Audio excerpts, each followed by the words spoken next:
Après un premier mouvement de panique, le pouvoir parisien comprend bien vite qu'il ne risque pas grand-chose. L'armée loyaliste reprend le contrôle d'Alger le 25 avril, Chal est arrêté et amené à la prison de la Santé, Salan passe dans la clandestinité avec d'autres cadres de l'armée et appelle à poursuivre la lutte.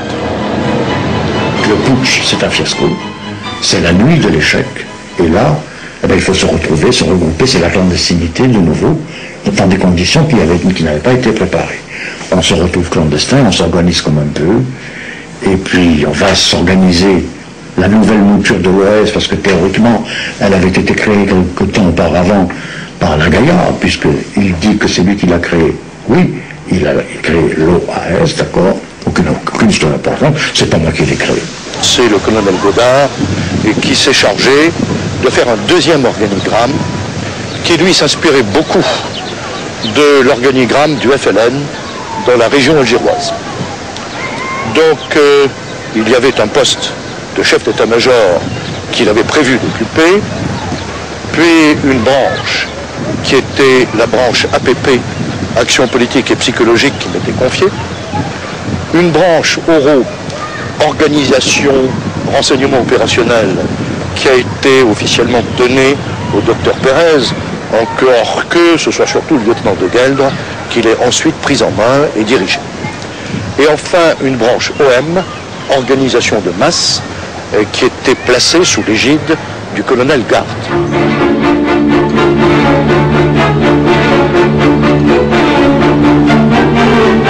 Sous l'influence de Jean-Jacques Suzini, le général Salan, chef suprême de l'OAS, ordonne à ses troupes d'inonder les villes d'Algérie de ces trois lettres OAS qui s'imposent rapidement comme un slogan publicitaire. C'est quelques mois après sa création à Madrid le vrai démarrage de l'OAS qui réunit anciens contre-terroristes, activistes et militaires.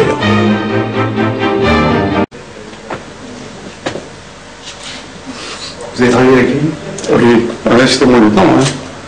J'étais un peu son... Il était avec lui tout le temps, tous les matins, je le voyais dans son PC. Nous avions un PC, on le voyait, nous donnait les instructions, les ordres, et puis nous allons faire nos opérations.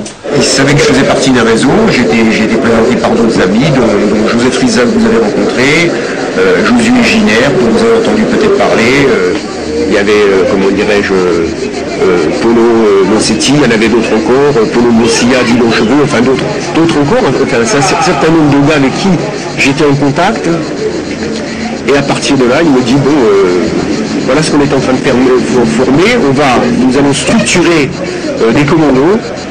Et d'ailleurs, j'ai participé, moi je vous le dis franchement, comme je tapais très vite à la machine, j'ai été à l'origine de la création, si vous voulez, des deltas, si vous voulez. Pas moi, c'était le lieutenant de Gueldre qui créait les numéros, mais si vous voulez, il nous demandait l'organigramme.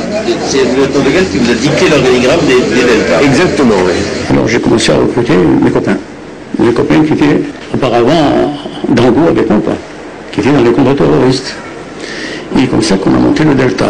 Et le gars me dit, bon, Dovkar, toi tu seras le Delta 1, il me dit à moi, toi tu seras le Delta 9, et Jésus va le mettre Delta 5.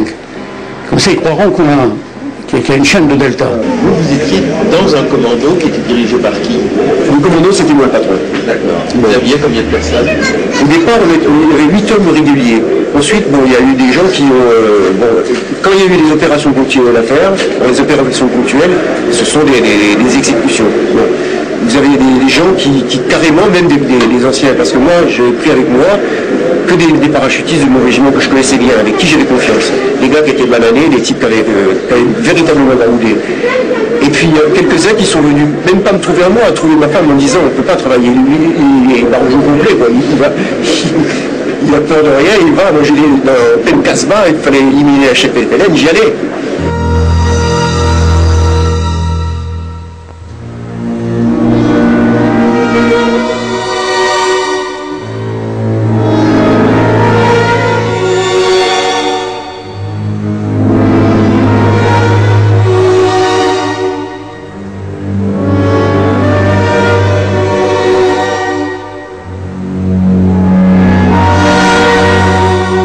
Les deltas ont été considérés par nos adversaires comme une menace considérable, d'autant que ces mêmes adversaires ne savaient pas si le feu qui était parti d'Algérie ne trouveraient pas un jour le moyen de brûler en métropole, et que donc ils ont été très, très choqués, très apeurés par les méthodes que nous avions utilisées.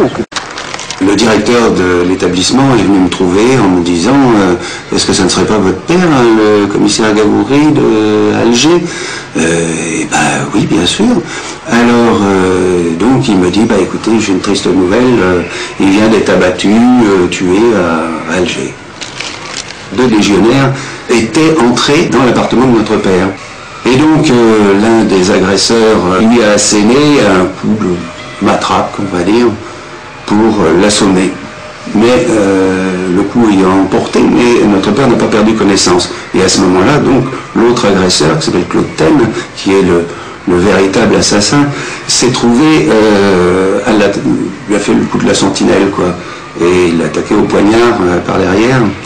Bon, classique, un coup au cœur, un coup dans l'artère sous-clavière, et puis l'assassinat donc aurait été commandité par Suzini. Suzini ou De Gaulle?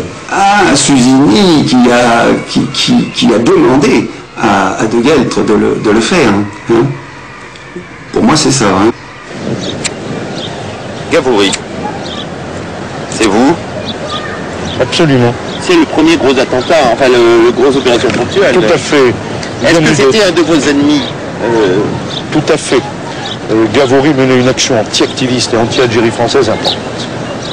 Là, il avait pris, vous savez, beaucoup de policiers m'ont demandé par la suite pour quelle raison tel commissaire avait été abattu, tel autre avait été abattu.